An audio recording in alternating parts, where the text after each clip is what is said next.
Hey there, guys. Alright, today we are back with some more of the Great War.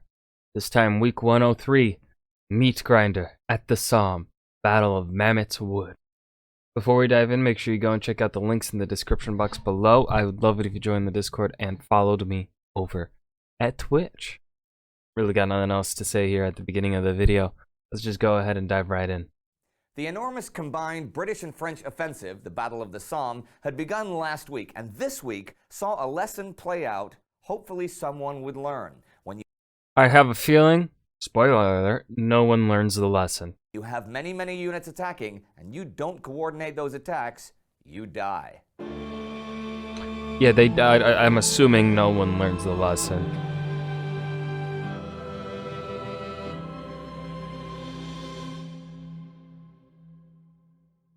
I'm Indy Nidell. Welcome to the Great War. Last week, as I said, the Battle of the Somme had begun, and the British took 57,000 casualties in one day, the largest one-day total of the war. Alexei Brusilov's Russian offensive was still smashing through the Austro-Hungarian lines, but far to the north, General Evert was being whipped by the Germans, and in the Middle East, Mecca fell to the Arab revolt. Here's what came next. Well, the Somme was in full swing in the west. By its second week, it had become a day-to-day fight for small woods and villages. You had La Boisselle falling on the 6th. You had Contalmaison taken by the British on the 7th and then lost to the Germans that evening. On the 8th, the British captured most of Tron Wood, but a German counterattack forced them out. In each of these attacks, hundreds of men were killed and thousands more were wounded. Still, by the 9th and 10th, the Germans had been pushed back as many as 2 or 3 kilometers in places. In this phase of the battle, British General Headquarters repeatedly reported that the Germans were on the verge of collapse. General Sir Henry Rawlinson seemed to see his role in things as just a conduit to pass along such messages to Corps commanders. What he did not do was use 4th Army Headquarters to make sure attacks were simultaneous or supported by as much artillery as possible. You can really see the results of this style of command.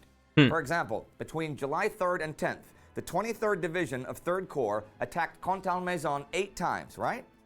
Just to their right, at that same period, the 17th Division of 15th Corps launched 11 attacks against the next trenches over. Not one single time did these attacks happen simultaneously, and only once did one corps artillery assist the other corps. So those divisions took huge casualties for And they're like right next to each other? Am I following along right? What the fuck? pretty small advances. On the 12th, Mametz Wood was taken, and on the 14th, a push through the German lines that would hopefully yield Longueval and Bazentin, the Battle of Bazentin Ridge, began, which we'll see next week. Now, Mametz Wood was interesting. It was about a square mile big.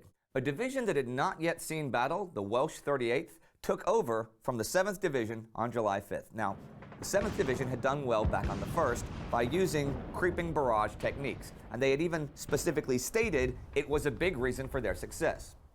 But nobody passed this info on to the Welsh, who would attack without it. They attacked from July 7th through the 11th on 7 occasions. These happened just about every time with no support from either flank. The whole operation was a mess, though it got better after the 10th, when they finally began to use creeping barrages. But in just 5 days, that division took 4,000 casualties, including 7 of its 12 battalion commanders. Still, after the first 13 days of the Battle of the Somme, British casualties stood at 85,000. Jesus. But even though it was a bunch of narrow front attacks, most often without sufficient artillery, that enabled Germany to concentrate its reserves, they did take a bunch of fortified positions in a fairly short time period. On July 1st, they'd taken 3 square miles. Ooh, that's a really cool photo. I like this photo. It's fucking spooky, but it's a good photo. From the 2nd to the 13th, they took 20. So, as long as they were willing to disregard the enormous casualties, this was a period of steady achievement.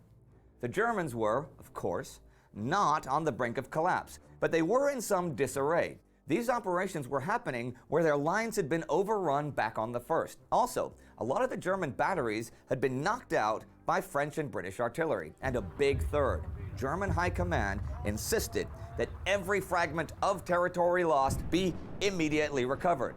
So by this time, all the German reserves in the area had been used. A tactical withdrawal could have been a good idea, but when one commander planned to do such a thing, he was sacked by German Army Chief of Staff Erich von Falkenhayn, who issued orders to counterattack to the last man. Here's a quote from the Somme by Robin Pryor and Trevor Wilson. It is important to take note of this directive. We have witnessed so many examples of ineptitude on the part of the British command that it is important to remember that they could be equaled or exceeded by the Germans whenever the opportunity presented.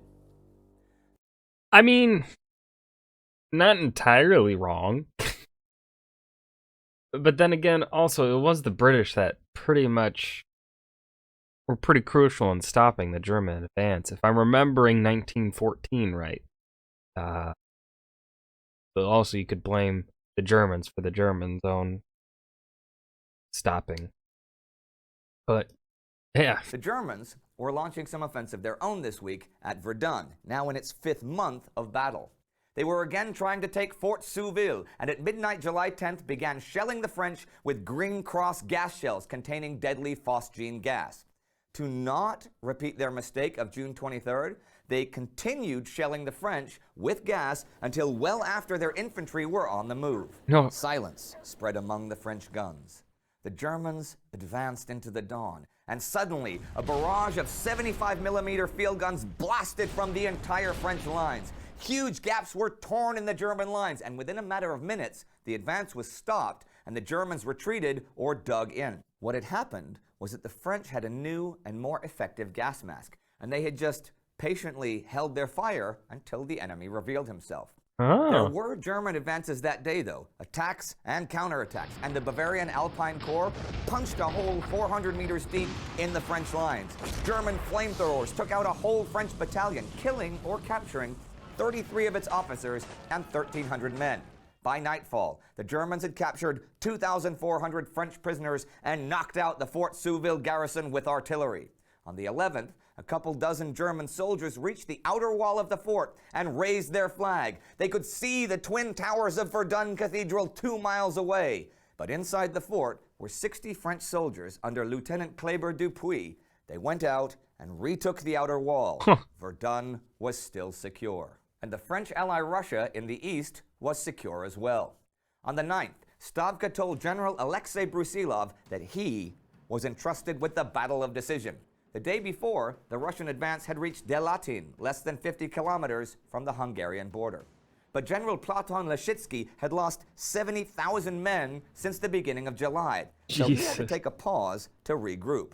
Then German reinforcements arrived to defend the Stockhod River, and the Russians were unable to pass it this week. Still, for the 5 weeks of battle, the Russians had taken 300,000 prisoners and looked pretty good. And a personal note that I didn't have time to mention last month that partly deals with Russia. Back on June 5th was the trial of philosopher Bertrand Russell.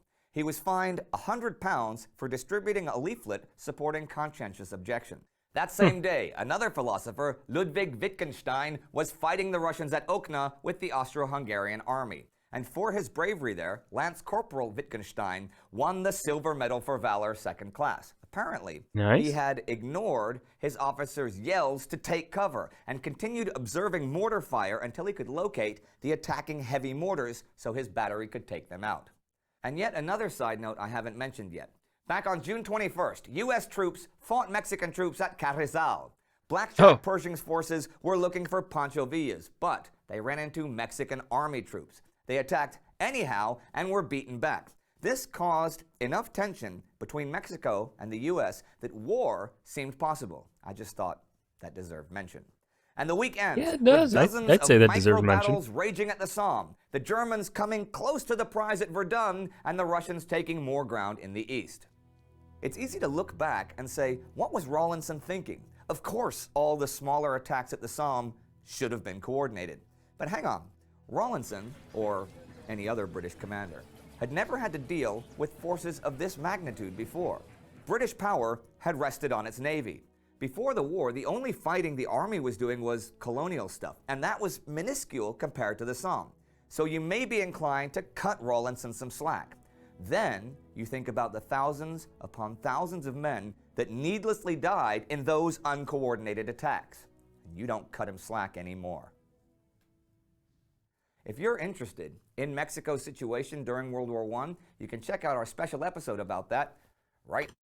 And that was the Meatgrinder at the Somme, Battle of Mametz Wood, the Great War, week 103. This was a lull kind of week where things kind of, don't want to say mellow out because there was a lot of action happening, but nothing decisive, nothing like last week where there seemed to be there was quite a bit of, I would say, really important things going on that lead to further discussion. This week it was just battles, nothing really being, no decisive battles taking place, just movement on the chessboard, one could say. But yeah, I hope you guys enjoyed. Remember to hit that like button and subscribe for more, and I will see you guys in the next video. Peace.